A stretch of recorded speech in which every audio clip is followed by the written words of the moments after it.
Hello, hello, hello, hello. I'm a little late today. I got distracted playing on Facebook. Let me close Facebook down right now. Okay. Um, and say welcome, welcome, welcome. I'm waiting to see if Geo is going to join us tonight. I think she's going to be the only one.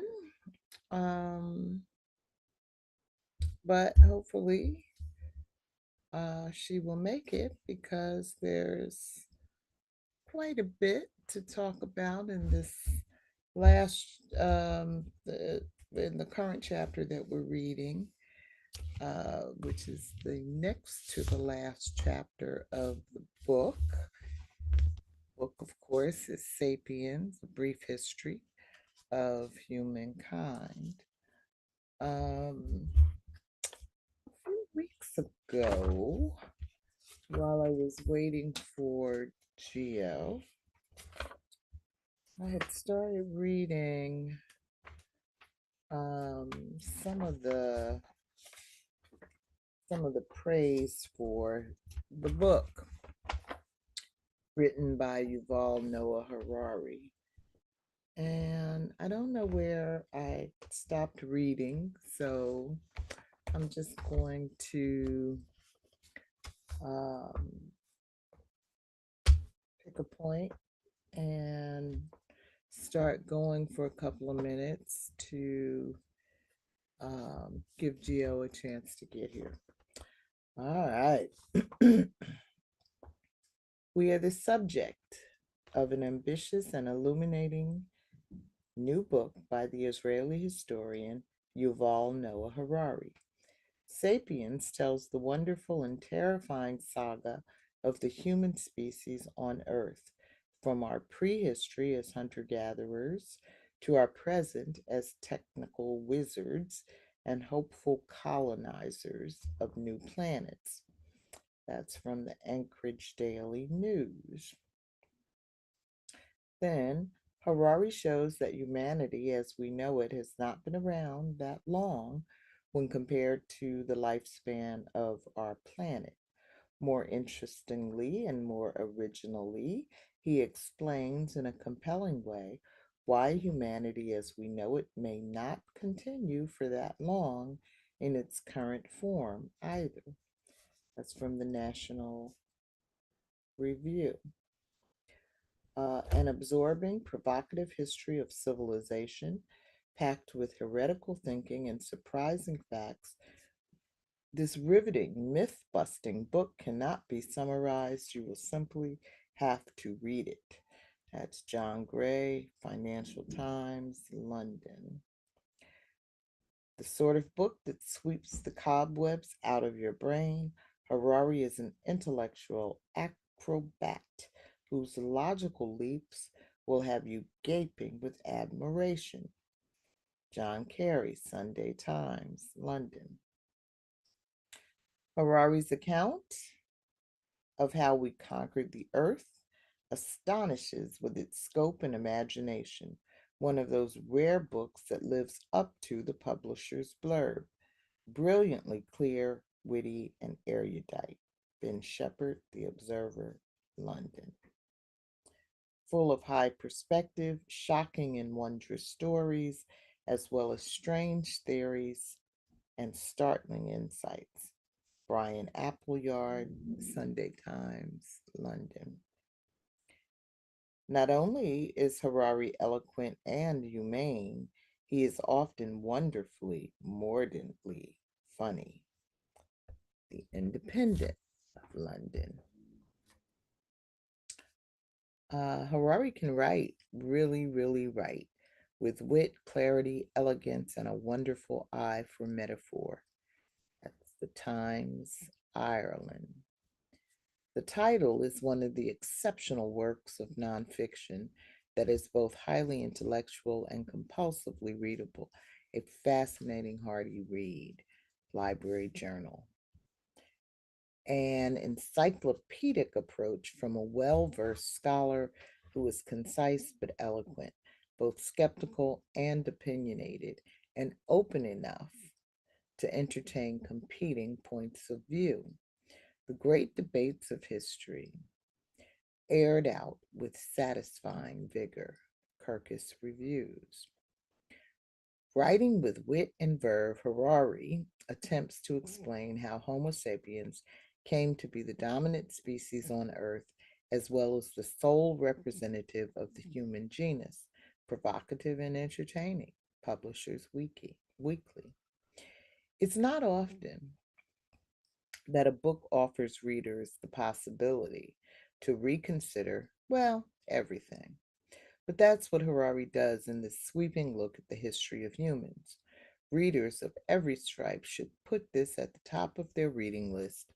Thinking has never been so enjoyable. Book list.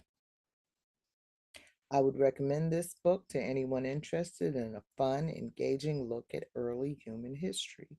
You'll have a hard time putting it down. Bill Gates.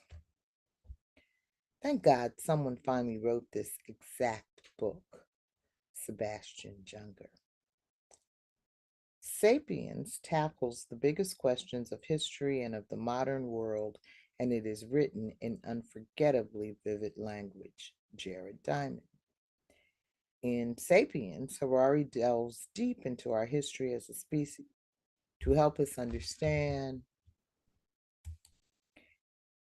who we are and what made us this way. An engrossing read. Dan Ariely. Okay, I guess that takes us to the end of the reviews, all of which I agree with. It really is a wonderful book that I wish all humans could somehow um, read. Hey, Gio. Hey, how are you? I'm okay. How are you? I'm I all was just right. reading some reviews. Oh, I missed it. Oh, Oh well. well, it's all right. You have them. Oh, okay. Oh yeah. Oh yeah. I see. You made us an agenda. Oh my goodness.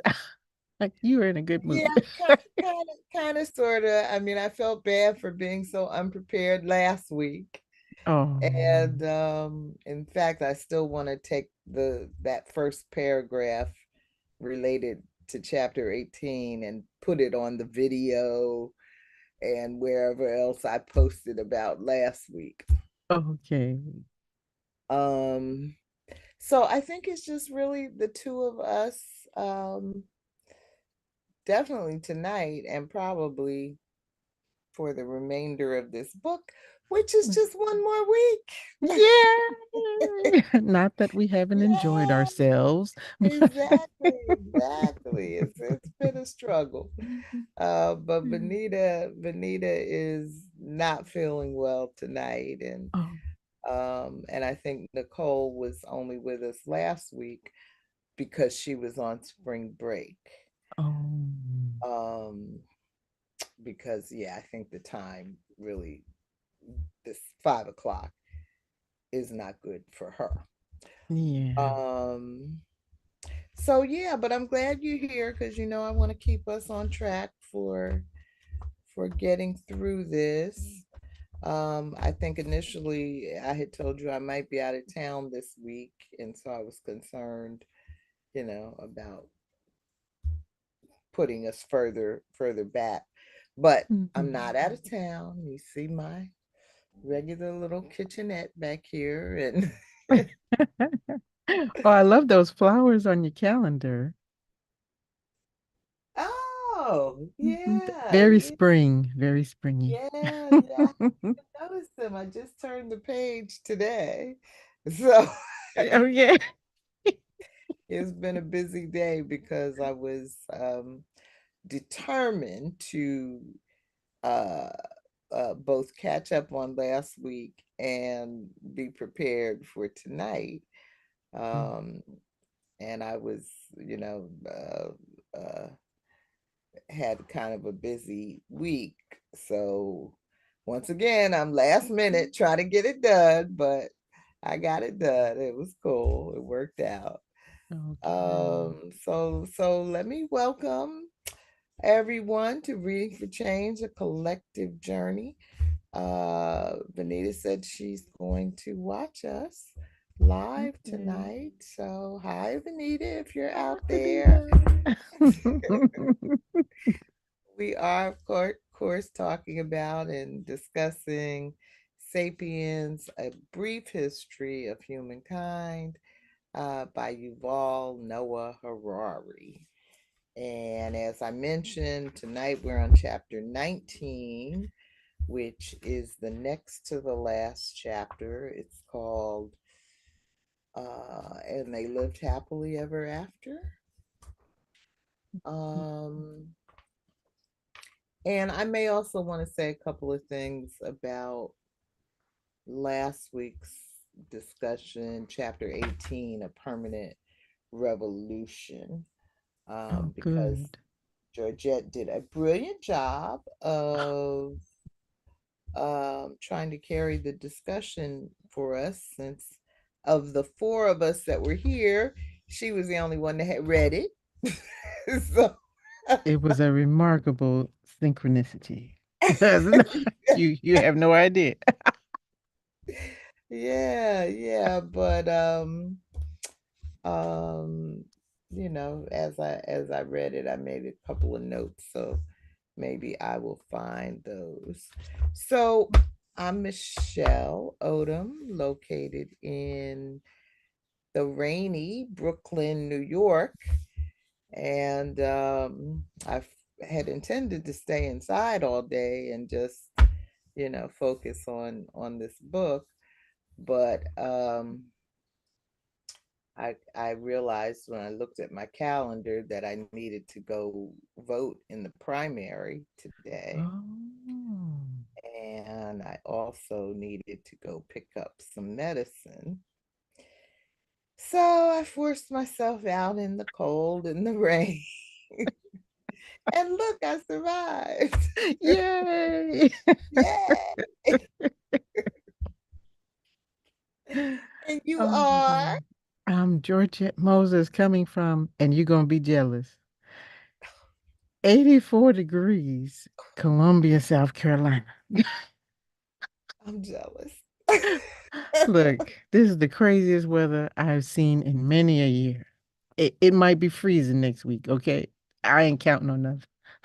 I know. I say all the time, spring is my favorite season, but when is it coming? Mm, You I know? know, right? We had like one really nice week here, and then the rest has been cold and rain.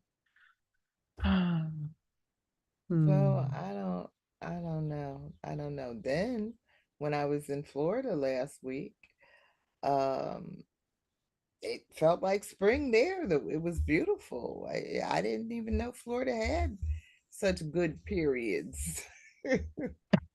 Well, yeah, it is the Sunshine State, I think, right? It's Sunshine State. Yeah, but I've Yeah, been down there when the sun was shining and whipping and whipping up on people, and I couldn't imagine how anybody would want to live there. But last week was really nice. And then we got off the plane. Um,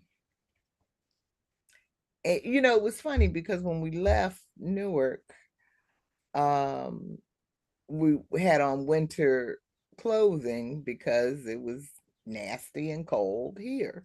hmm Um, and then of course we get to Florida and it's lovely.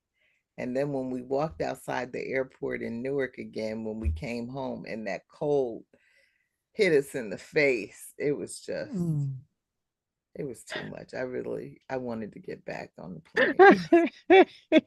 Great.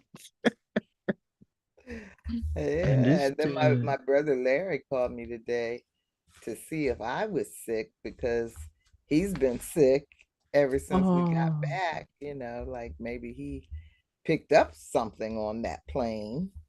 but Mm. I've been feeling fine. So Well, that's good. Well, you never know. Mm. Yeah, if it's yeah, the plane, the change of weather, what? yeah. And then it takes a few days for all that stuff to incubate. So it might be something he picked up before we even left town. Yeah, Mm-hmm. yeah. So anyway, I did write. It looks like an agenda, but it's not quite as thorough. I didn't write any questions. Um, and uh, you know, I just wanted to do some notes because I always imagined that when I stop hosting book group, the day is going to come that I'm going to want to look back at this stuff and do some kind of writing related to it. So Yeah. I will read. Can you see it yet? Yeah, I can see it. Okay. Our discussion of chapter 18, A Permanent Revolution, last week also offered a book summary for the benefit of returning member Nicole Jackson Wilson. Chapter 18 explores changes to the world brought on by the Industrial Revolution. The time clock of daily life has changed radically. Our experience of peace has increased drastically.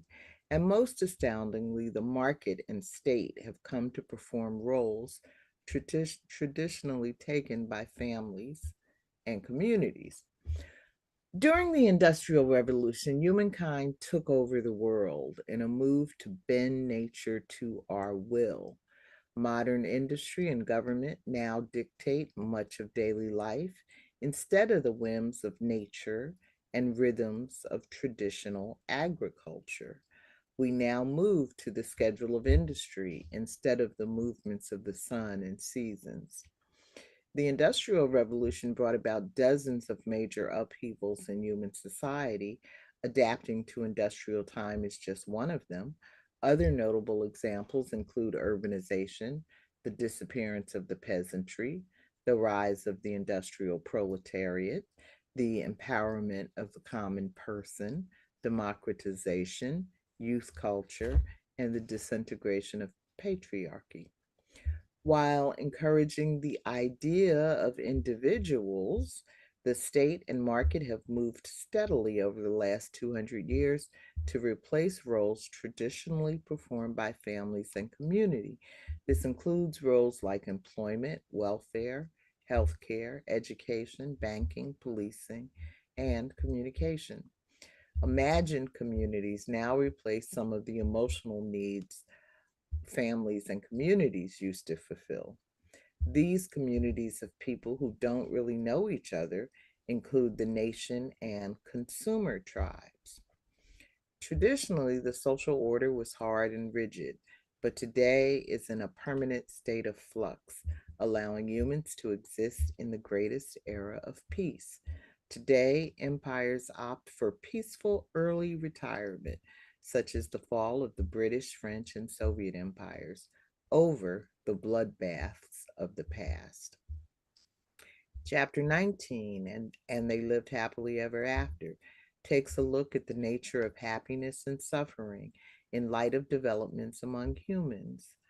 Our subjective well being is believed to be influenced by family, community, money, and health, as well as our biochemistry and sense of meaning. The author considers the negligible contribution of the study of history to our understanding of happiness and urges humans to now fill this gap. Does today's unprecedented wealth among humankind lead to happiness? If not, what's the point of developing agriculture, cities, writing, coinage, empires, science, and industry? Historians do not generally ask such questions, but we have seen new aptitudes, behaviors, and skills do not necessarily make for a better life. Surely, advances in medicine, the decline in violence, and the near elimination of large scale famines have been positive developments. Yet, damage to the environment and the fate of all other animals must be considered. Happiness is generally defined as subjective well being.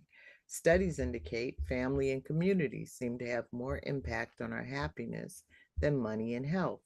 But most importantly, it depends on the correlation between objective conditions and subjective expectations.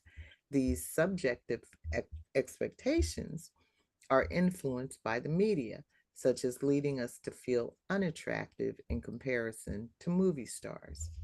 Harari explores the sources of our discontent, such as poverty, disease, corruption, and political oppression, third world exposure to first world standards, and more recently, inequities in our move toward immortality. The findings on happiness conducted by biologists correlating biochemical and genetic factors are shocking. They find our subjective happiness is determined by a complex system of nerves, neurons, synapses, and various biochemical substances such as serotonin, dopamine, and oxytocin. History has had little impact on our biochemistry. Seeing our lives in their entirety as meaningful and worthwhile is one key to happiness, yet depressingly, it flows from delusion. Liberalism teaches us our individual feelings matter in contrast to most religions and ideologies. Buddhism, in particular, discourages us from chasing our feelings to arrive at true happiness. Our understanding of the history of happiness has just begun and may be misguided. Key is understanding the many approaches and asking the right questions. Though our understanding of happiness and suffering is not deepened by today's study of history, it is a gap we should now try to fill. Um, One thing I wanted to say while it's on my mind is I just saw the links that you had posted a couple of weeks ago about the conscious life of plants. Wow. Wild, isn't it? Wow. I never read that book. I've heard of it though. What is it? The the the life of plants, the Yeah, I something. think, yeah, I think that's it. Yeah, yeah. Now I want to really read it. That was kind of freaky, Geo. Now I feel like, I told you I have one plant that has been with me for the 9 years or so that I've been in this apartment. And Mhm. I think it may be the only plant in my life that has lasted that long. And I have consciously tried to be nicer to it That's good because it can read your mind. that, that I have to the other. And if you so reading that article, I was like, well, maybe this plant is attuned to me and it Mhm. knows that I really want it to live. She's doing the best she can, little I'm doing plant. the best I can. Don't ask too much of me. Oh my goodness. But now I feel like, Mm. oh, I gotta watch my thoughts around my plant. Hey, it's used to it by now. It's too late. He's like, she don't mean that. That's okay. We'll wait till tomorrow. She'll But order us then. No. can you imagine something being hundreds of miles away and reacting to something you're going through? Wow. Yeah, it makes you think. And was it the largest life form on the planet is some kind of and I'm probably getting it wrong. Some tree roots that grow together or something. I can't think of Oh, what it is really? now. Ah, yeah. I think it's something like that. I haven't had all my coffee today, Yeah, so my brain's a little yeah. slow. Well, I know I've read something about like when you're in a forest, all of the roots in that forest are connected to like a mother tree, Yeah. who's sending out signals and nutrients and all kind of stuff. Yeah, so they have a community too. Yeah, yeah. Wow. And how they respond to the death of, other living things. It's like really. I mean, I've always felt like, everything is just very, very connected. But Mhm. daggone. Well, mm. And it's kind of like which religion is it, Hinduism or one of those where, they're every all living life is sacred. And Hmm. so they don't even kill roaches. Wow. Oh, like because Wow. that's what how they believe. But Yeah. does this mean that if you step on an ant, you're gonna like be crushed? Oh no, I've killed something. I don't know. But and just think about how many things humans kill directly and indirectly. Yeah. If we took it all to heart, so to speak, considering it, we wouldn't want to move around. Right. Right. And and maybe we're not supposed to be doing all this moving around. I mean, the body needs to move, but in the chapter 18 where he's talking about the rhythms of nature versus the rhythm of industry, Mhm. this industrial time clock has never felt right for my body. I think that's why I got sick. Pro- probably so. We're on they already know that shift workers have more health problems and have shorter lifespans because it's not natural for, I guess, the human being in its incarnation today.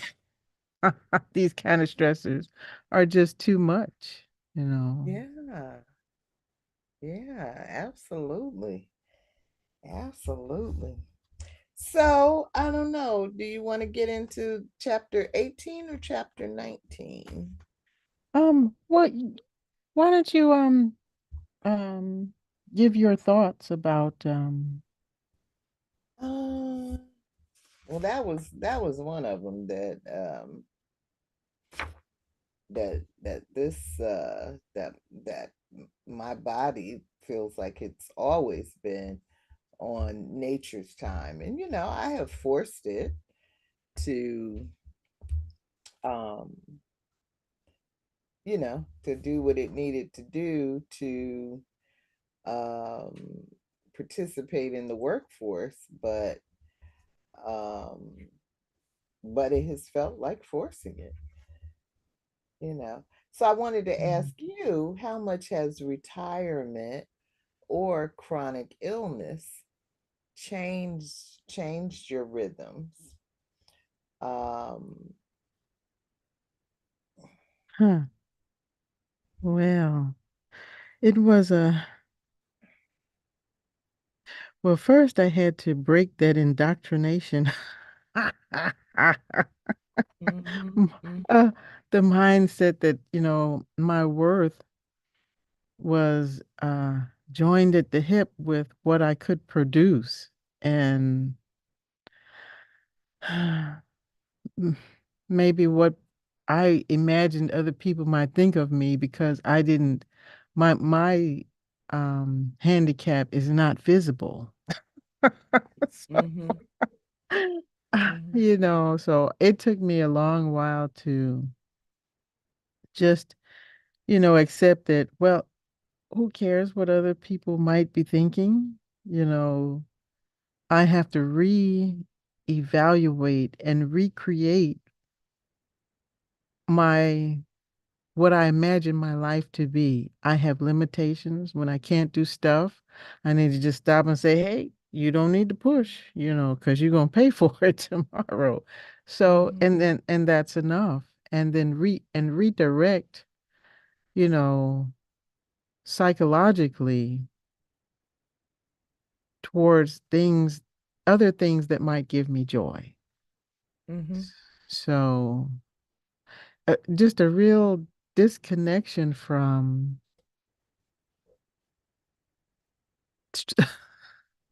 regular society and being okay with that. And in the I had to go through the same thing, and you described it so beautifully. I can't really add much to it. Um, it is a mental trip, and I think for me, once once I realized that really I was in a battle with, with my own mind, with my own self and perceptions, then that's when I started to say, okay, I got this. I'm gonna win this battle. okay. Yeah. But I haven't completely um changed my work rhythms because I do spend, quite a bit of time going to doctor's visits. Um, and I usually try to schedule those appointments for early in the morning, um, just to kind of beat the crowd at the doctor's office and get home before rush hour traffic has started, and that kind of thing. Mhm. And so I never really want to just completely let my body do what it feels like doing, because I don't want to get out of the habit of being able to get up at 5 o'clock or 6 o'clock for an early morning appointment, Mhm. you know. So, um, but another thing that has changed for me is I really can't take the heat or the cold. And so I spend a lot of time indoors during the winter and summer.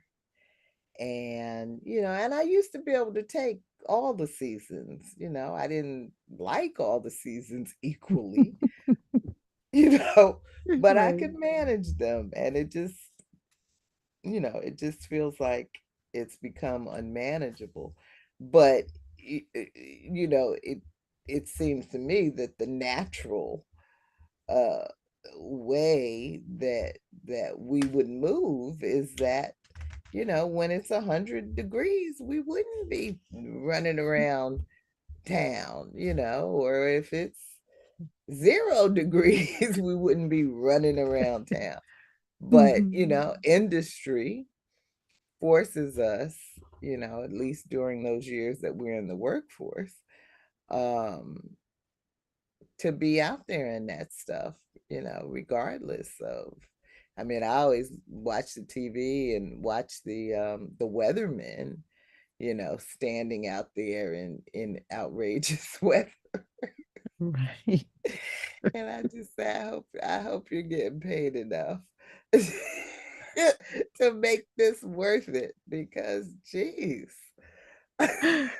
Well, we haven't seen one get blown away by the hurricane wind yet. Although Al Roker came real close, didn't Yeah, he? yeah. So, yeah, I see some change in my behavior since since my illness set in. Um, but not to the point that I'm back to like a hunter gatherer um time clock. Hmm. You know. which I don't know if that's ideal either. I mean, I guess you see a lion coming, you got to move regardless of how you're feeling, right? Ah, yes. Oh my goodness. Mm. So maybe there Mm. is some wiring in us that, like, okay, your feelings don't really matter. Whose feelings? No. Ah, oh my goodness. Oh, what else? Brutality.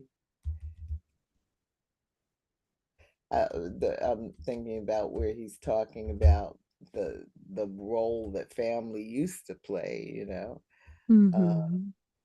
but the brutality and oppression that could go on within families. Um, and yeah, I mean, in some ways, I mean, it's shocking, but in some ways, having the state and market as mother and father, as he describes it, um, can actually be less brutal than the stuff going on in families. That's true. Yeah, when I read that passage, I thought about some of our more stringent religious communities, like Yeah, Quakers and Seventh-day Adventists, and we got a bunch, don't we? We got some made up yeah, ones. yeah. And then the cults. Yes, yes. Yeah, yeah. So, You and then know. you have people who have mental and emotional issues, right? And then it's having a spillover effect on their family, who basically they're trapped because that's the source of all of their, livelihood, their survival is, Mm-hmm, staying in good graces or out of the mm-hmm, way of, the person who's ruling the clan. mm-hmm, mm-hmm. So yeah, I mean, that's why when he talks about, we like to posit the individual as at war with the state, or wanting to overturn the state, and he's like, no, not really. Right, they talk a good game, but if some checks stop coming, you really see some revolution going on in the streets. Yeah, that's that's why I know when they start talking about cutting Social Security, I'm like, yeah, right. Okay, those old war veterans got some skills, okay? Yeah, yes, yes, y'all do. There'll be some stuff blowing up. And they don't want to see that action. So Not at all. not at all. But I have a note here that today there was a story on the news about some migrants found not sending their children to schools, and Eric Adams, the current mayor of New York City, Mhm. was describing it as people bringing their culture, with them. But they were talking about how they have to push these migrants to use the school systems. So I had Harari in my head saying, "Of course they do." How else are you going to indoctrinate the little ones? Well, yes. And Yeah. justify the extra tax dollars, right? Yes. Yes. Oh. Mm. And another note, uh, yesterday on CBS Morning News, with Gail King, Oh, mm-hmm. those news anchors were having a debate about whether or not an affair uh, in a married couple should be criminalized. And I was happy to hear Gail come down on the side of freedom. All She right. said, no, it should not be criminalized. you know, Who brought that up? How did that get in the discussion? you Who know, tried to put somebody in jail?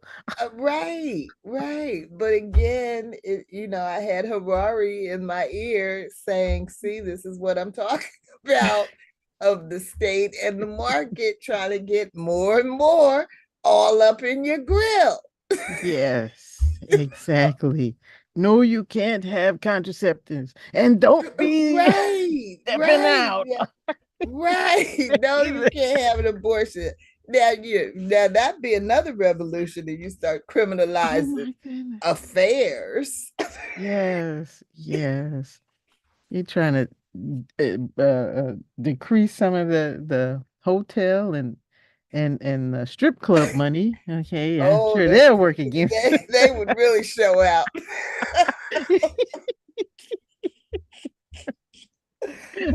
Oh man.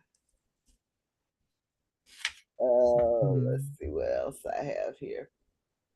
Oh, his discussion about consumer tribes.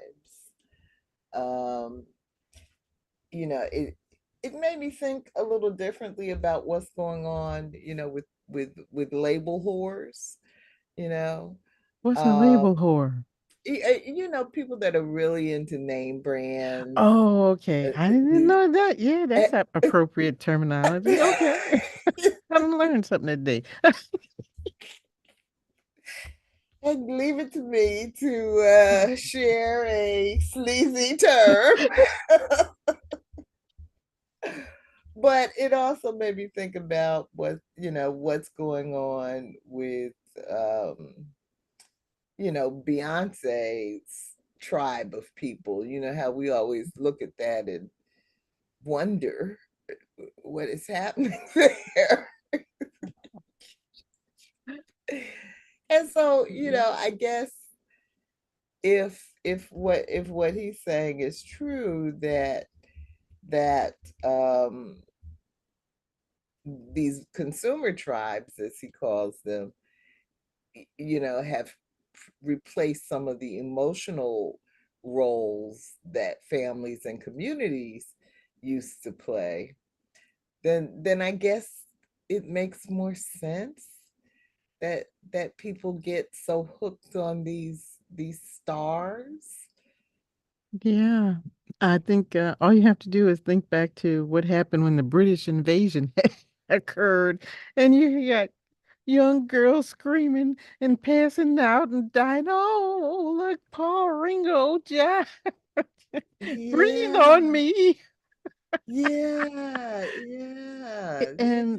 And what he said, really brings that, really kind of crystallizes this psychosis that goes on when you have a vacuum, all right, that's not being filled here. Well, and then there's a financial institution behind promoting, this star industry, right? Because somebody's getting paid a lot of money for this little artist, whoever they may be, right? To become a god with a little g, so they can liberate the effect, the emotional energy, the dollars and cents and physical movement of the fan base in any direction they want them to go. But the bottom line is always seems to come back to, well, somebody's getting money for, because if it was free, if they weren't making any money off of promoting any of these stars, just, how much activity would there be?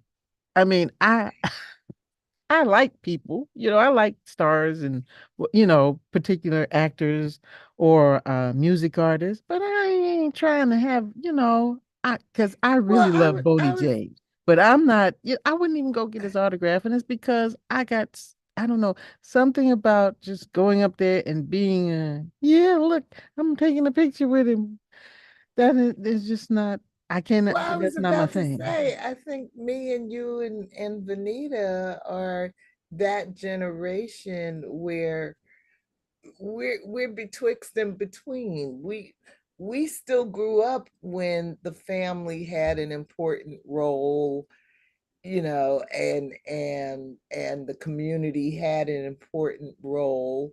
I mean, we Mhm. can still remember when black people weren't even allowed to get welfare, and so the Right, state hadn't completely usurped the role of the family yeah. in our youth. But we've also lived long enough to see the state really tie things down. Unfortunately, yeah. Hmm. Yeah, yeah. So I think that's why we don't relate to this star power. I was with a friend this weekend, and we we were talking about buying something for my grandson, and he said, "Well, we can't get anything with Puffy on it right now."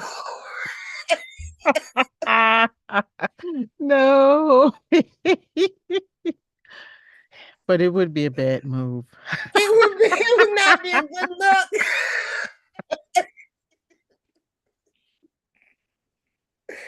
And so that's the other thing, that when your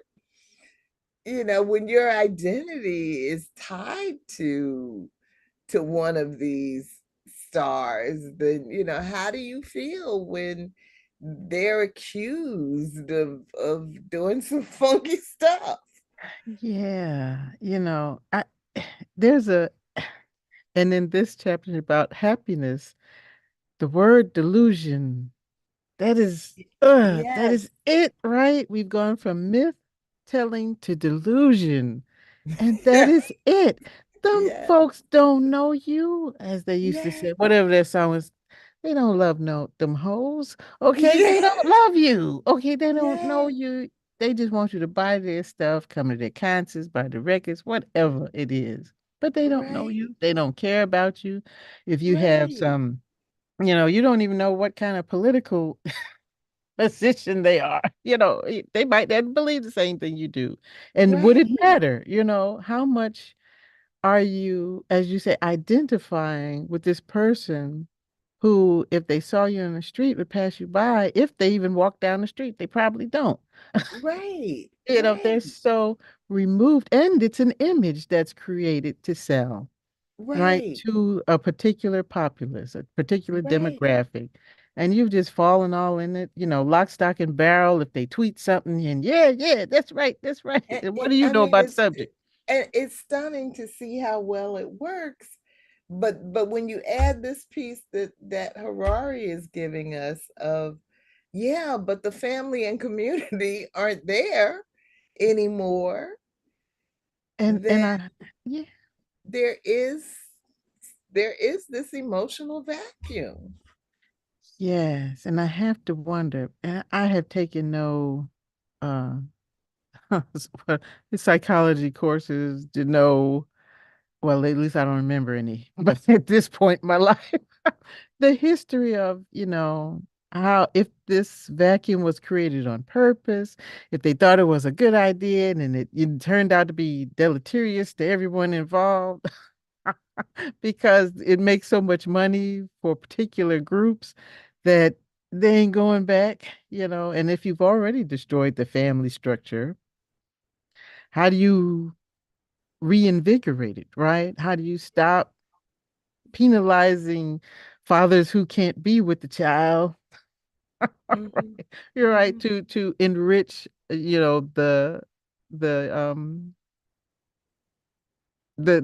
justice system, the mhm. injustice system, right? You've created, and now we have. I keep hearing these feedback from guys about the mindset of the women, where they want a fella to be a particular whatever, have a particular amount of money and physical characteristics, or they don't want to even be bothered. I'm like, but look at you. Okay. But then you get mad at the guy because they call them what, passport bros or whatever, and they want, to protect whatever little assets they have. So it's not even about two human beings connecting anymore. It's about what can you do for me? Right. And I just, I'm like, well, this is the end of the human race. Absolutely. Right? Absolutely. I'm like, because y'all We- really deluded. You just yeah. you smoke drinking all that Kool-Aid, smoking all that stuff. Yeah. Yeah. Yeah. Mm. It's over.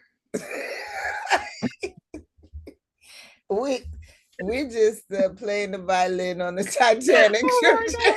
my God. We playing musical chairs. Yeah.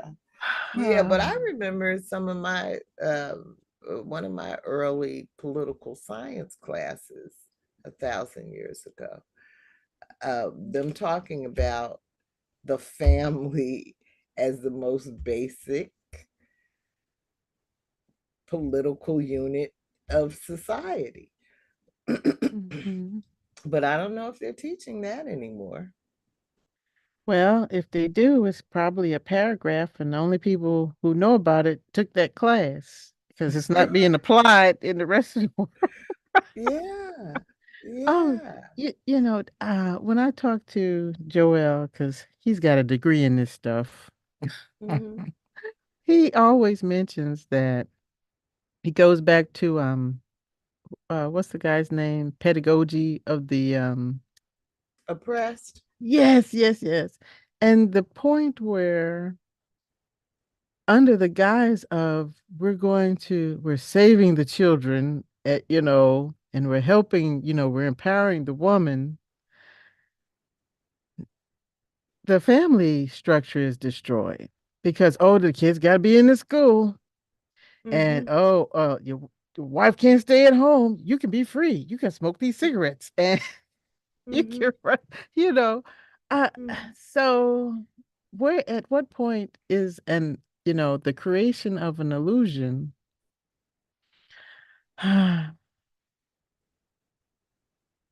I don't know, being recognized as not empower it's not it wasn't empowering because it brought so many other problems along with it. Well, sure, you're able to go, work in the factory, because the guys were all drafted into the wars. But Hmm. then what happened when the guys came back? Well, they fired the women and they gave the guys the job.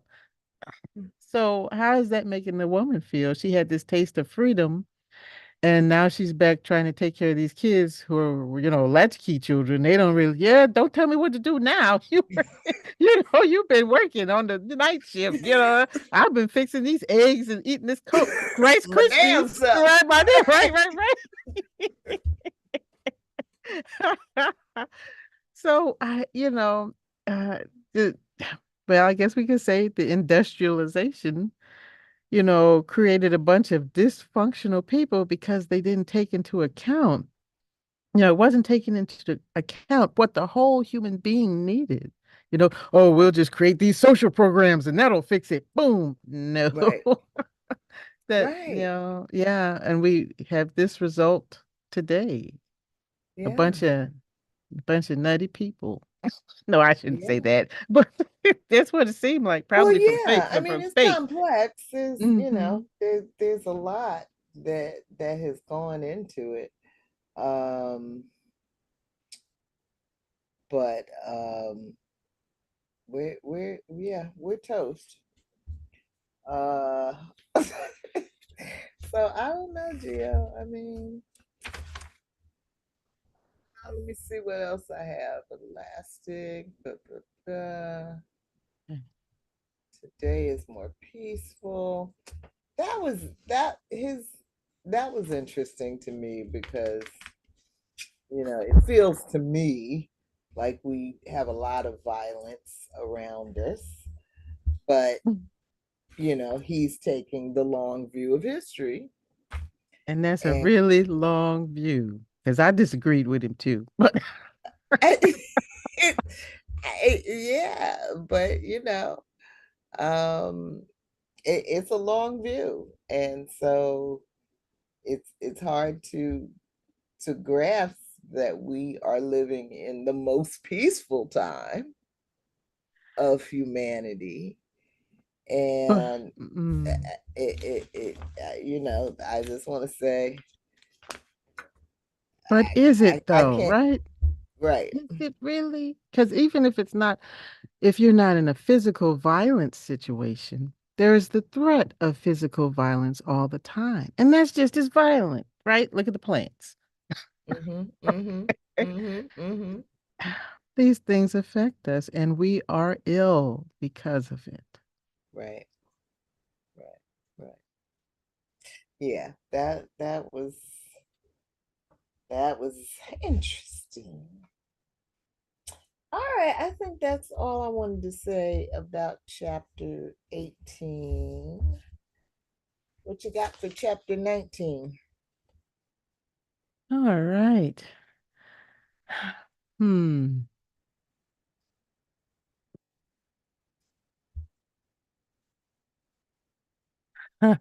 But are we happier? Oh, no, we're not happy.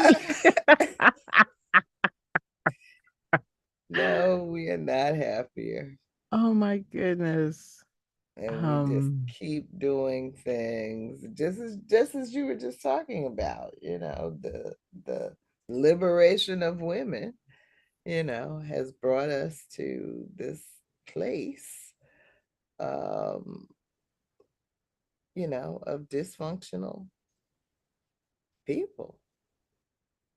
I was on a bus the other night, and there was a man in front of me who kept turning around to bear his big black crusty ass. I what? mean, the whole thing. And that ain't the first time I've seen that. Oh my God. Wait, wait. I have to interject because that there remember the subway shooting that happened? There is a self-defense guy. He runs a school, but he was analyzing it on his YouTube channel. And he said, "Now look at that. Look at this guy's activity. He's doing this stuff, and you know why nobody is looking at it because it's New York, and we're used to dysfunction." And I'm like, "Oh, ain't that the truth?" Yes. Yes. I saw a woman completely naked across the street from where I live. Um, where there's a little clothing store there. And Hmm. she was looking like a drug addict, and she was standing at the door. The store was closed, but she was standing at the door begging them to open the door and let her in. And and they finally did, and they gave her some clothes. But I mean, the stuff that you see is just so stunning. But it's mental overload at a Hmm. certain point. You can't react to to all of it because it's too much.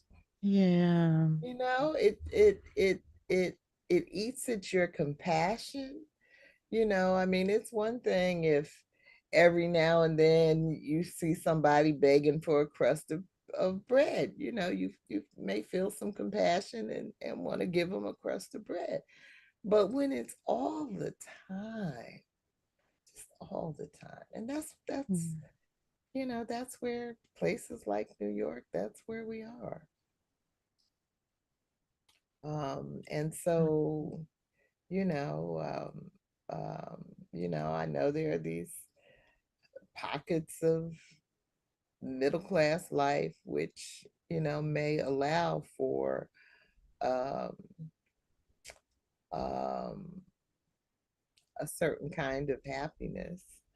Um, but I found his discussion of um, the subjectivity of happiness as really interesting, and this idea that our biochemistry um, gives us a certain set point, and maybe we Mhm. can go 2 degrees above or 2 degrees below, but we stay in this range.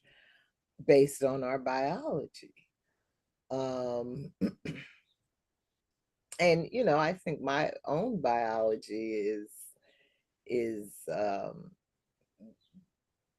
my happiness is set pretty high.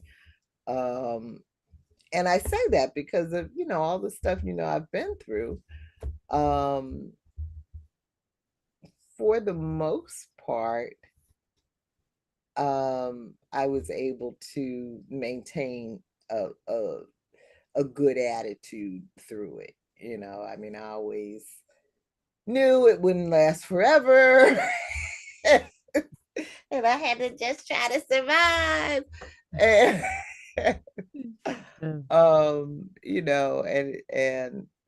Yeah. as I was saying earlier, with regard to my chronic condition, that I recognized kind of early on that a lot of it had to do with my own mental state. And so so whether I'm looking at the drama and trauma playing out on the streets daily of New York, or within my own life, I seem to kind of stay at a range. um do you find that for yourself? Oh, absolutely. Hmm. I think it's most noticeable when I'm visiting family back home in Newark.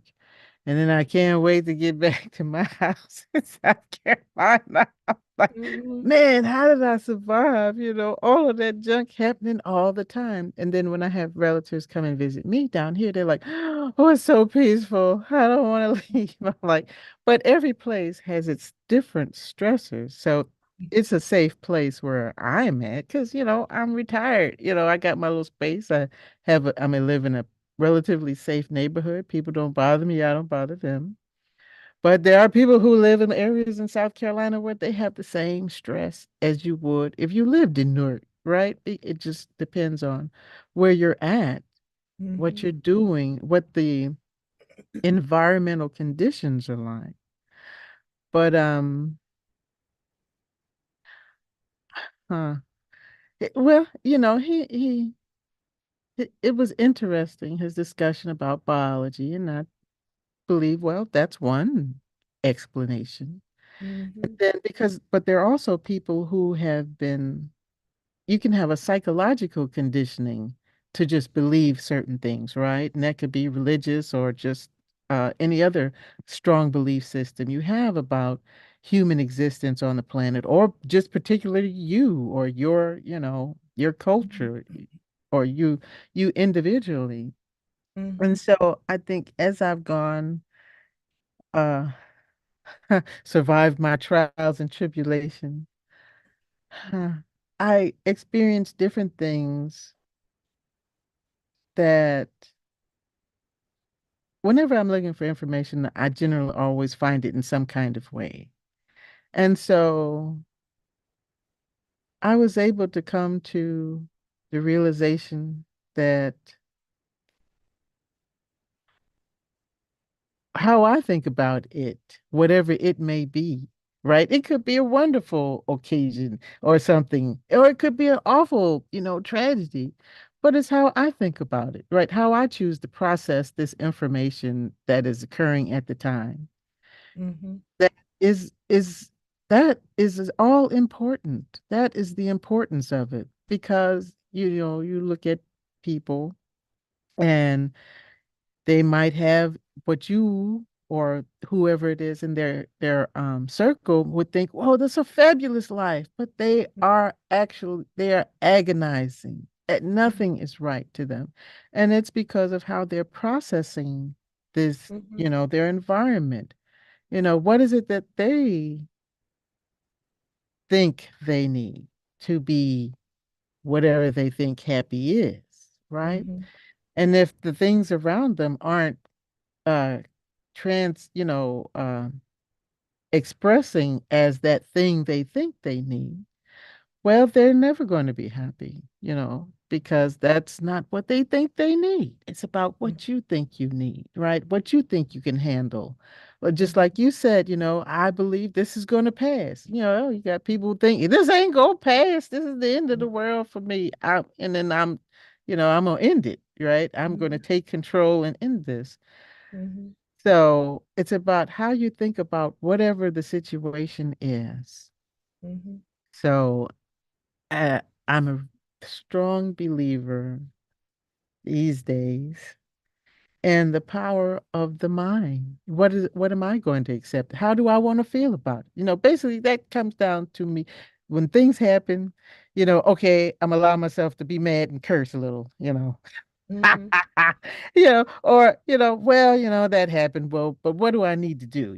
What actionable steps do I need to take about this right now? What's the most effective thing, that I need to Mhm. do? And what are the emotions that I need to make it a success, to reach that Right. whatever this goal is right there. So, and then accept, give yourself some grace about it all, right? Okay, maybe I made a bad decision. That was yesterday. Okay. Mhm, I'm gonna keep moving on mhm, because we only have now.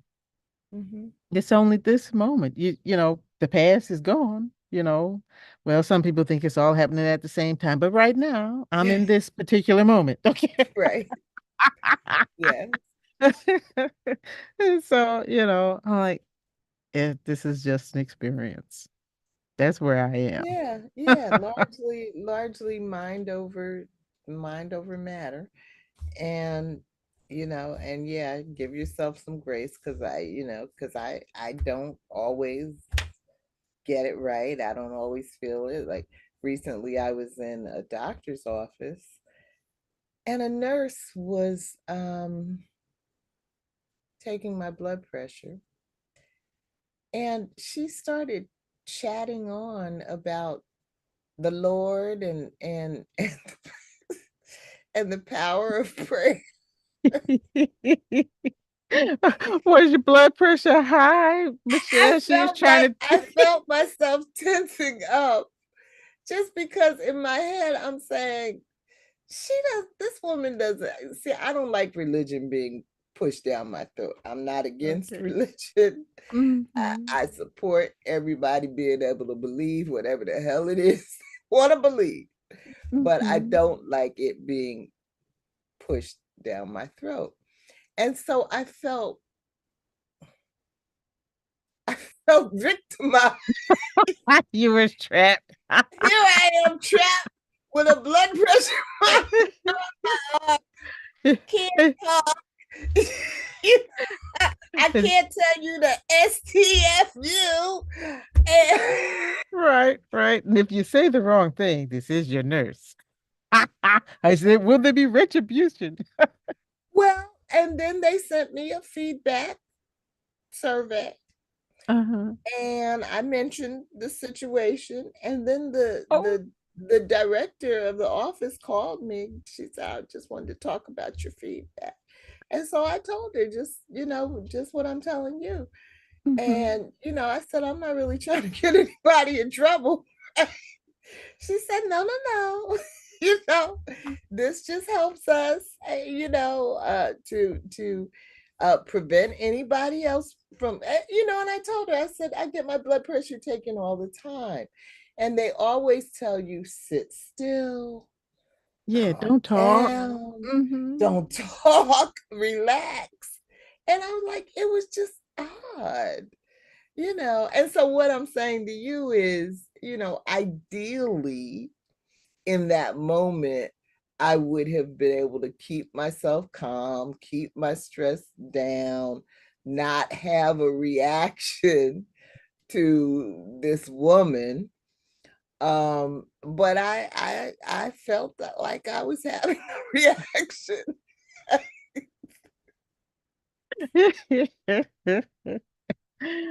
Ah, yes.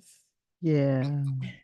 And that's okay. And look, Yeah, it and so happened for the point is sometimes we get it right and sometimes we don't, yeah. but hopefully more often than not. you know, Ha ha. Okay, we, Michelle, do you have to go back to that doctor's office? no, not right now. Now, I may not have to go back. It was a specialist. Okay, good. Because you don't want to throw in the blood story on you. That's that heathen. Yeah, next time she'll be trying to take my blood.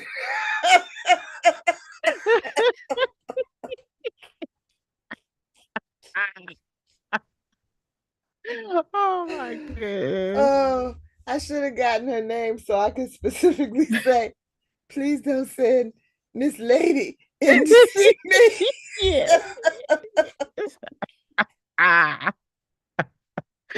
Oh my goodness. Oh man. All right. And they lived happily ever after. I was thinking this whole move to, minimalism and tiny houses and, stuff like that is some kind of effort to just get some control over our environment that feels so like too much, just too much. Well, oh, that's interesting. The tiny home. That'll never be my story because I need some room. Okay. Well, I used to be like that, Geo, but life has landed me in this studio apartment, which, of course, I have packed every possible inch of. Um, but I've actually made myself pretty comfortable here. When I stand in this little kitchen area and here's the refrigerator here, I'm on my rolling chair and I go from the oven to the refrigerator. Make it work for you. And you know what? That is something that's underrated about human beings. We can adapt to whatever we want to. And the thing Mhm. is, I used to have a lot of stuff, above average stuff. Um, I had over 1,000 books. I had four huge um, file cabinets that I would cart around the country every time I moved. I just loads and loads of stuff.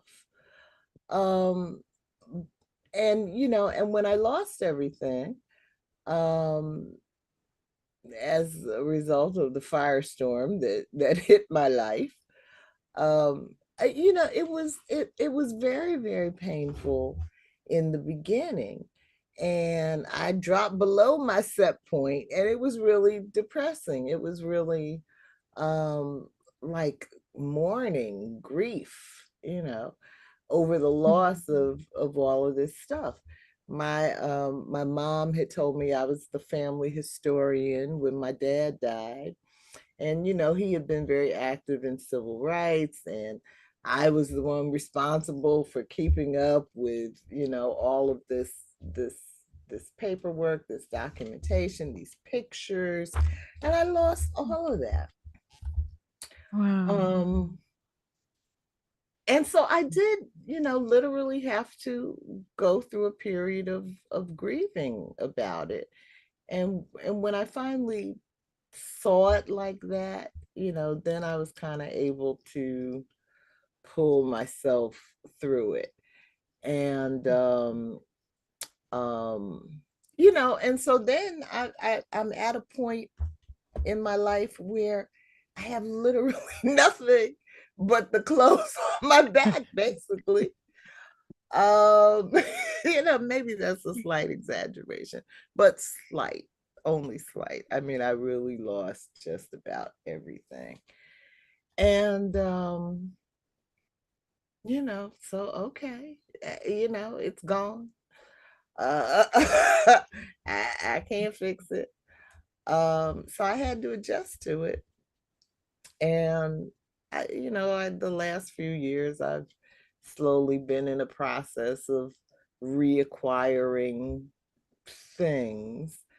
Um, but they don't have the same meaning to me as my stuff used to have. I mean, I kind of feel like, if my apartment building burned down and I lost everything again, I'd be okay with it. It'd be like, okay, well,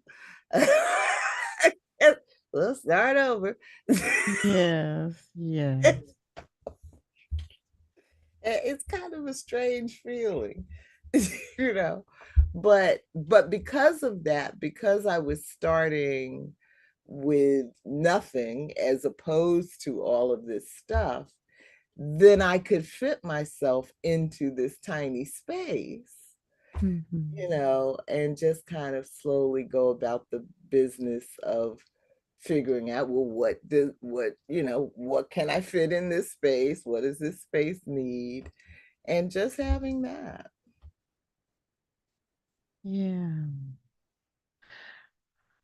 Well, I think that's a good place to be, right? Because now you you've defined for yourself, well, what's really important, to me to have, right? And if I lose it, how sad would I be? How sad do I need to be? Do I need to be sad at all? Or, or is this just a space for something new and Mm-hmm. better to be in my life? Mm-hmm. Mm-hmm. So, yeah, well, Western society has a problem with things. Mm-hmm. And I think that's why the tiny home movement, that's the extreme other side, that and living outdoors, sleeping rough, I don't know, right? Because we haven't been able to disconnect from the stranglehold that marketing has over us, Mm-hmm. that you need this. Or what is it? I keep feeling the obsolescence built into our everyday products. Oh, baby, you can't have that washing machine for 20 years no more. Mm-hmm. It's gonna break tomorrow, as a matter of fact. Absolutely. Oh, okay. So we've become our needs and desires have become a commodity for some other industry.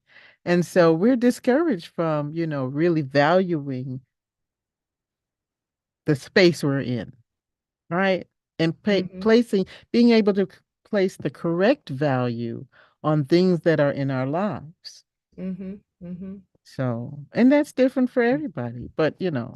and then Yeah. sometimes big events happen that make you reevaluate what is really important in my life.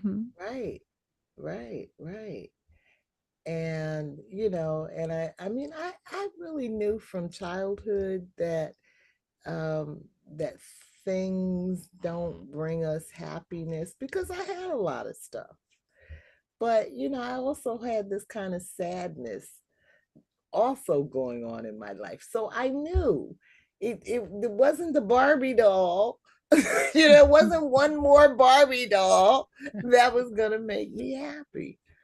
And so I don't even know how I got to this place where, I had so much stuff and apparently felt so attached to it. Um, but I think I mean, I didn't literally experience a, a burned down home, but it's kind of like I did. It's kind of like, I think emotionally I was dealing with the same thing that somebody whose house had burned to the ground, and all they did was got out with the clothes on their back. Hmm. And then that's when you see, well, thank goodness I got out. I got out. you know, I That's got right. out. Little Johnny got out. you know, and the rest really doesn't matter.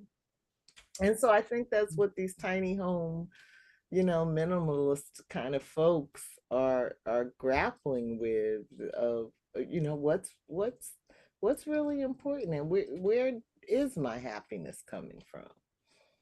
It's not coming from these material things that the market would like us to believe it does. Mhm. Mhm.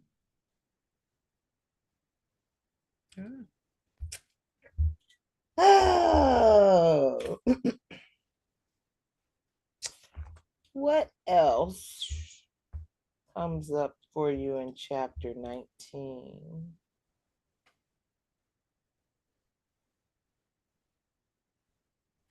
Let me look at my notes.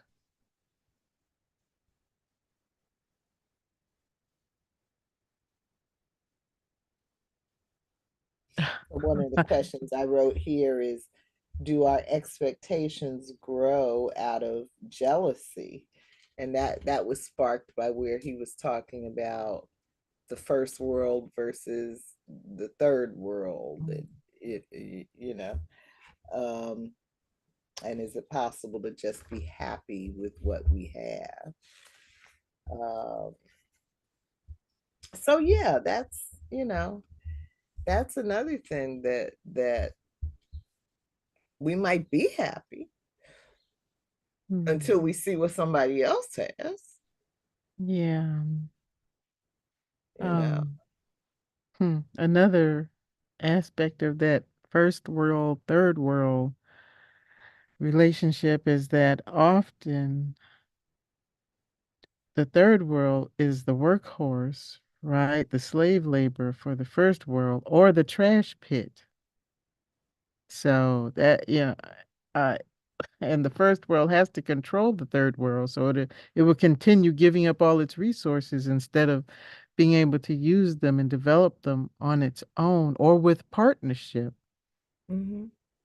So I'm sure that fuels a lot of that discontent. Somebody's taking a crap on you and they put this guy in power over you. So, your human needs will never be met because you have to Mm-hmm. feed the big belly of the beast. Mm-hmm. And and then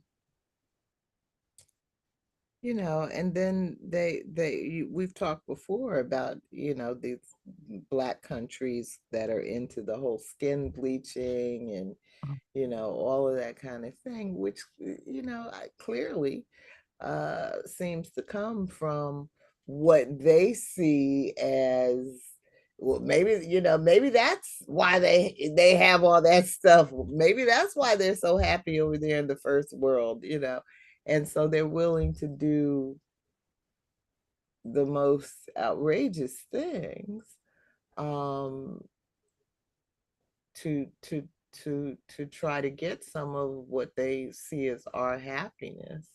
But it's like the grass is always greener on the other side. I just want to say to them, the first world is not a happy place. you know in Yeah. a lot of ways. I mean, yeah, we have stuff, you know but there's so much fear, loneliness, alienation that he talks about in this chapter. You know, uh, uh, Mental illness, psychosis. You know, um, Yeah. there's all kind of problems. That go like, it's like somebody winning the lottery. For a wild amount of money and really changing their life. You get a new set of problems with that too. Mhm. That's right. you know. Mm. So yeah. So I don't know if the human species can really be happy. And I mean, I think that's, you were talking about the religions and cults and whatnot, but I think that's why some people are motivated to try to close themselves off in these communities, um, so that their people are not, influenced, um, by all the shiny stuff in the outside world, that looks like fun, that looks like happiness, but very often is not. Yeah. We have a community here, not that far from where I live in Brooklyn, um, of Orthodox Jews. And it's just interesting to be in that part of the city and see all these people walking around with the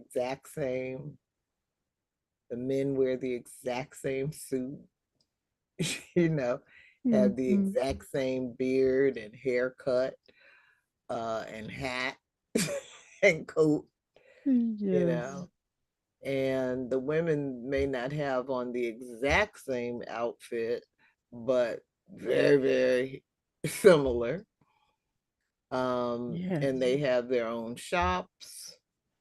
And if you know speak of the language, you know, you cannot read the signs.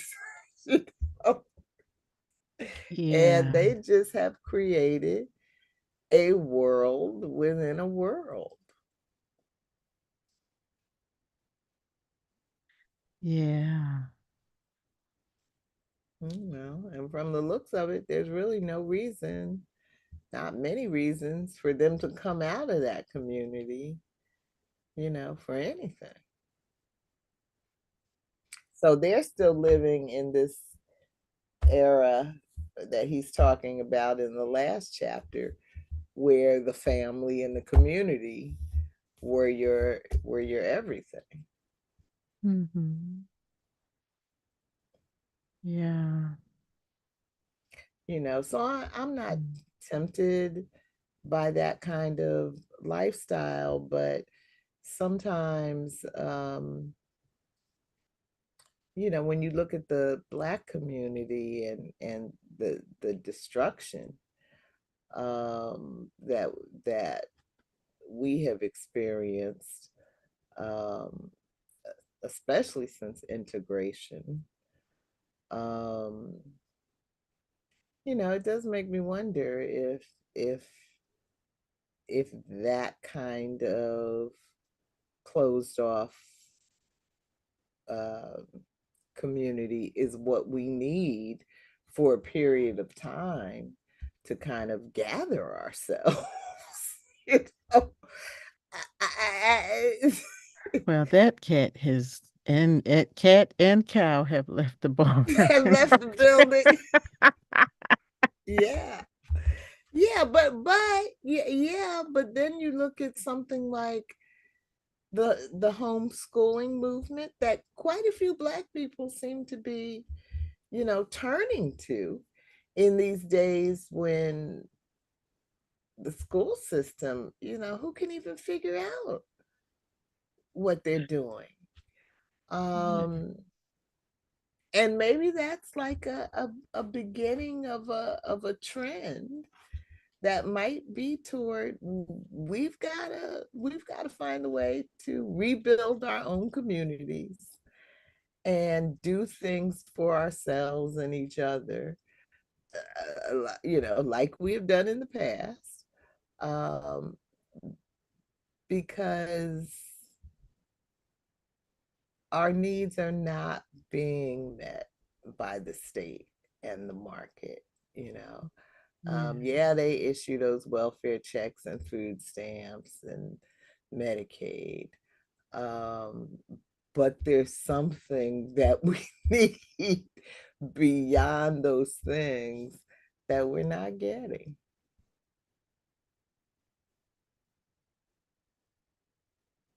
So I think the Yeah. parents that get into the homeschool are saying, well, we're definitely not getting what we need out of the education system, you know.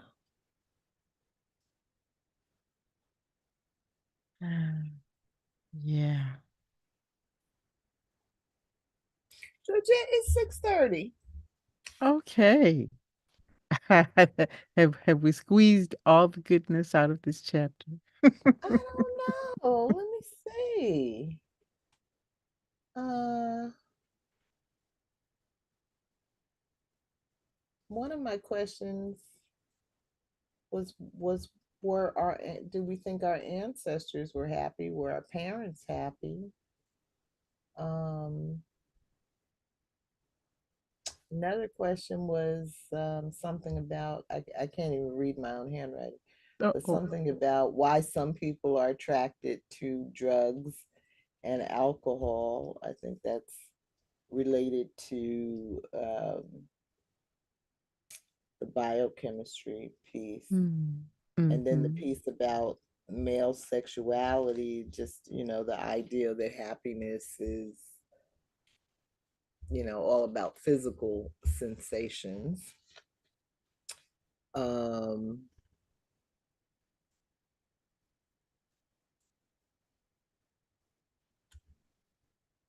uh, Yeah, he did say that, right, didn't he? I'm like, well, okay, that's one aspect of it. Like, so the woman is just the victim. Something's happening to me. I don't have any choice in this. uh-huh, uh-huh. I'm like, Um, well, okay.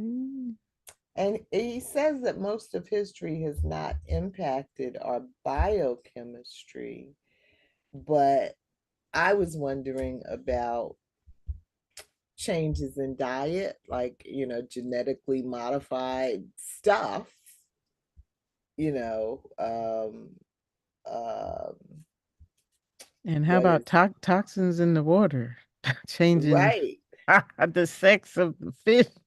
right. How is all of that going to impact our happiness?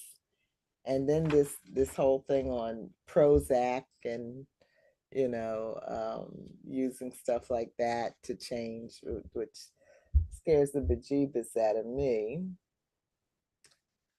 Yeah, because Prozac has been linked, and a lot of other what do they call them, psychotropic drugs have been linked to suicides. Because basically the doctor's prescribing is trying to figure out how your biochemistry is going to react with it.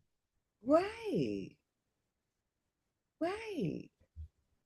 Maybe you could use our cousins, the chimps.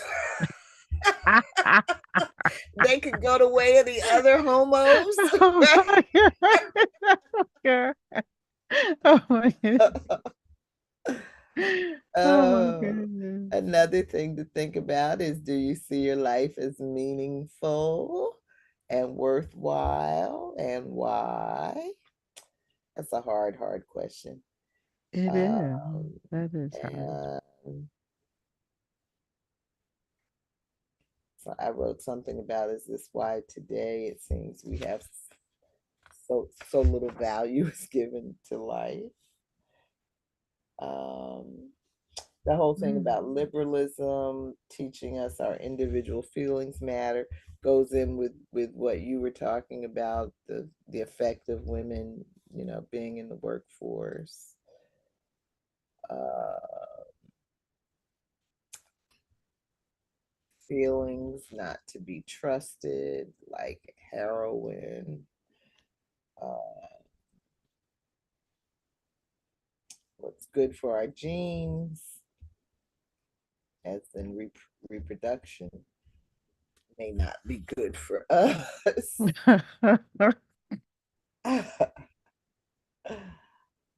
um,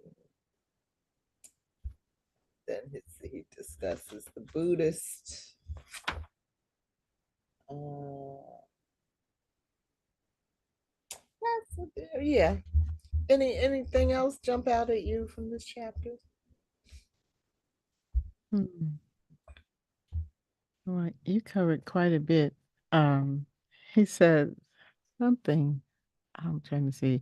The main question is whether people know the truth about themselves. So, and how does one explore? Well, how are you able to do that? Well, that's the question. That's the question, because, and that's what I have always found confusing. And this is probably why I'm really not religious, because everybody acts like they've got the answer. And I Mhm. don't know if they appreciate it or not, but it's really not logical. you know, for all of these conflicting and competing answers to all be right. And so I don't know how to sort through, all of that. And that's why for me, the easy way out is to believe as little as possible. But that's why I love Harari so much, because he even brings you out of, yeah, but did you fall for the individualism? Right? Yeah, he made me look at that liberalism in a whole different Right, light, right? right, Okay, so right. this And I'm is like, why yeah. we haven't made any progress. I'm like, yeah, that was some good shit. Yeah, he dropped a little jewel in there. Yes, he did. Yeah, I'm like, yeah, wow. yeah. So, so I'm just saying, I mean, I think that that even when you're trying to avoid the traps of um accepting these delusions, and he talks about it in one of the earlier chapters. You find yourself just moving out of one delusion into another. Right, right. Hmm. So I Yeah. don't know, maybe it's just finding what feels comfortable for you. Yeah, that's probably the best way you can think about it. And being unafraid to make a move if you have to. Yeah, yeah, yeah, absolutely. And, like when our when the star of our consumer tribe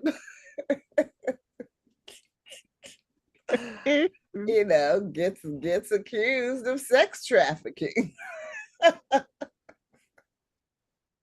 or some other nasty little habit.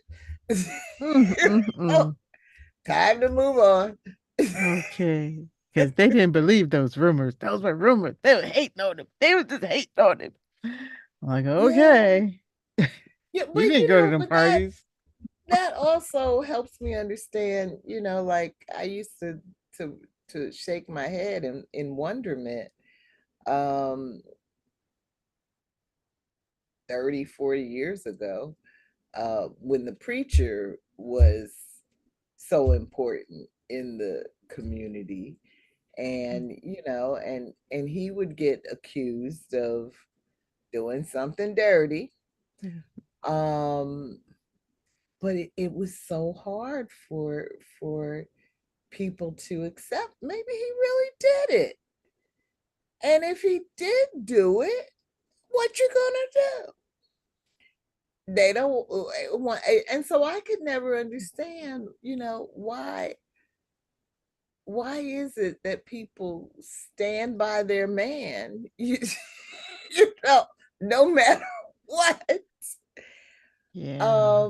But again, when you think of it as their identity, it's not him and his nasty little habits, but it's their own identity on the line.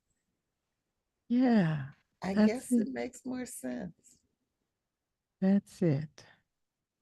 Hmm. Well, I'm not going to be connected to anybody like that. Right. I mean, Okay. that's what I'm saying. I think some of us have the capacity to say, okay, it's time to move on, you know. Yeah. But a lot of us don't, no matter what. I mean, what's that song about?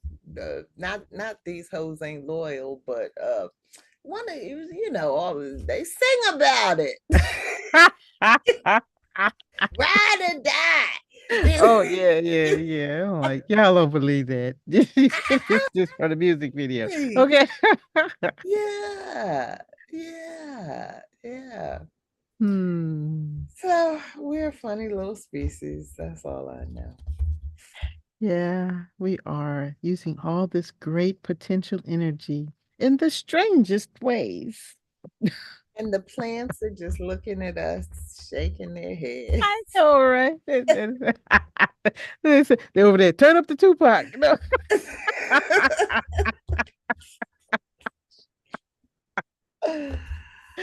Oh man. All right, Gio. Well, next week is our last week. And that Wow. chapter, let me call the name, is chapter 20, The End of Homo sapiens. Okay. Ugh. And also take a look at the afterword. Okay. It's just a couple pages called The Animal That Became a God. Oh, that's one That thing sounds interesting. that's one What? thing we didn't touch on it tonight is where he talks about immortality and the kind of jealousy that is and havoc that is going to wreak But when you no, go ahead. Finish. no go Finish your thought. ahead. No, but who wants to live? It just depends on what the circumstances are, right? And I'm just going to draw on some sci-fi and some horror with the vampire who lives forever. He keeps leaving all of his people. "Ah, I'm just going to live alone." And oh, what was that? Some sci-fi movie, but there's always a theme, right? Where they're taking the life force of some of the poor populace, they're selling their years so somebody else can live. But suppose what you living forever and here comes the asteroid. What did you Right. accomplish? Well, and he said, it's going to cause an increase of fear for those who get to live forever, because now they really have to watch out for all this stuff. But I'm with Hmm. you. I don't, and in fact, I would say it's already happening. With the disparities in healthcare. Um,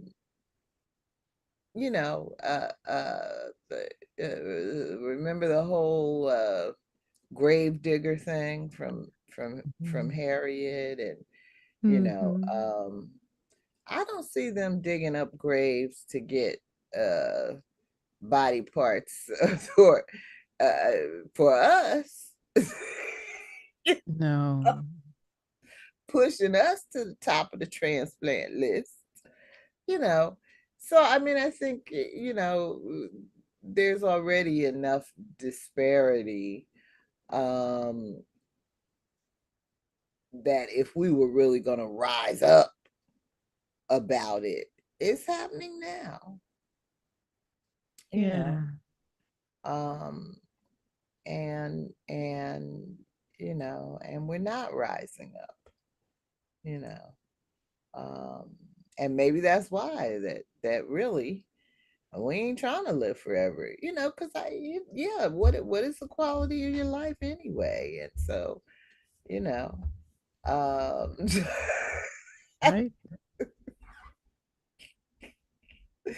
I mean, it's one thing if you're healthy and wealthy and wise, and maybe you want to drag it out as long as possible. Ah. But that is Um, not the condition for a lot of us. yes. Yes. And unless you're bulletproof, it's not gonna matter. Okay. Because It's stuff not gonna matter. happens. Stuff I mean, happens. yeah, planes falling out of the sky. Who was on that little plane? Who was on that crop dust? I Stuff was sitting right happens. here yesterday, and you can't see it, but up above these cabinets, I have a lot of stuff all around, but there Hmm. were four big.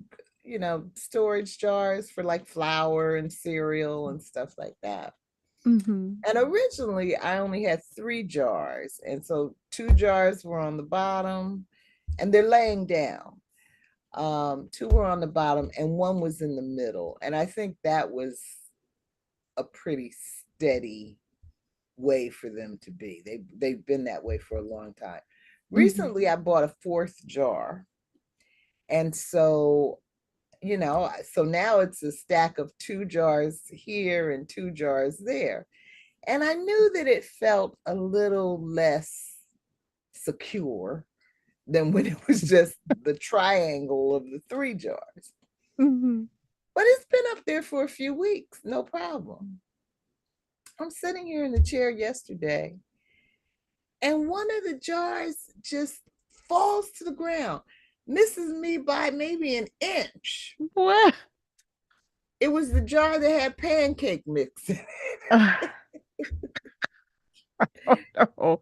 And I just sat there for a few minutes in shock at how I had just averted what could have been a freak accident.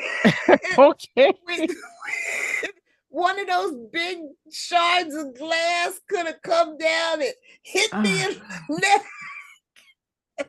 stranger things have happened to people. Okay. Oh And my instead of goodness. being here in book group tonight, I'd be telling you how to cancel the I'm in the hospital. Well, what did you guys have an earthquake or something? A tremor? No, It is that just was what was so freaky about it. Nothing, it's not like I heard any noise or movement next door. I was just sitting quietly at my table here.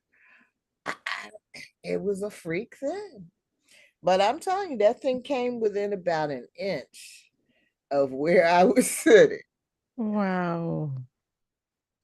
So, yeah, freak accidents happen, other kinds of normal accidents happen. The home is a very dangerous place. It sure can be.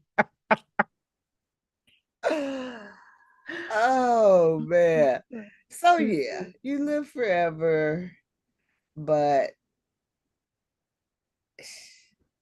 I don't know. But really what he's getting into, especially I don't know about in this book, but especially in his next book, Homo Deus, Mm-hmm. um, is the advances in science that um essentially will bring you back from the dead. So, even if Homo Deus is really a combination of, almost the bionic man and bionic woman, part organic, part, you know, machine. And so things that would kill a normal human, um, are not going to be, it's not going to be so easy to take this next iteration of Homo sapiens. It's not going to be so easy to take them out because they're not Homo sapiens anymore. Wow. Okay.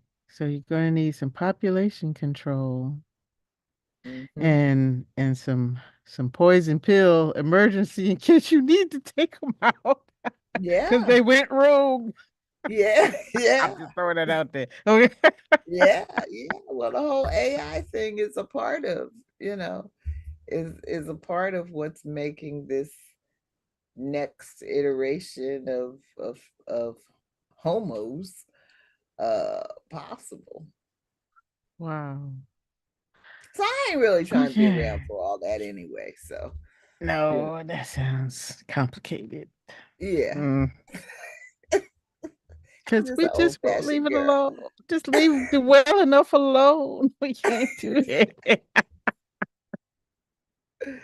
Yeah. So all right, Gio, let's get out of here. It is 6:50. Oh my. You Okay. talk so much. I'm sorry.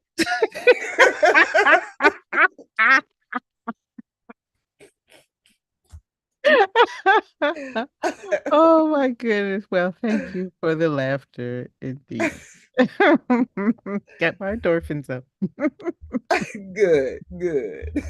Mine too. Okay, see Okay. you next week. All right. Bye. Have a good one.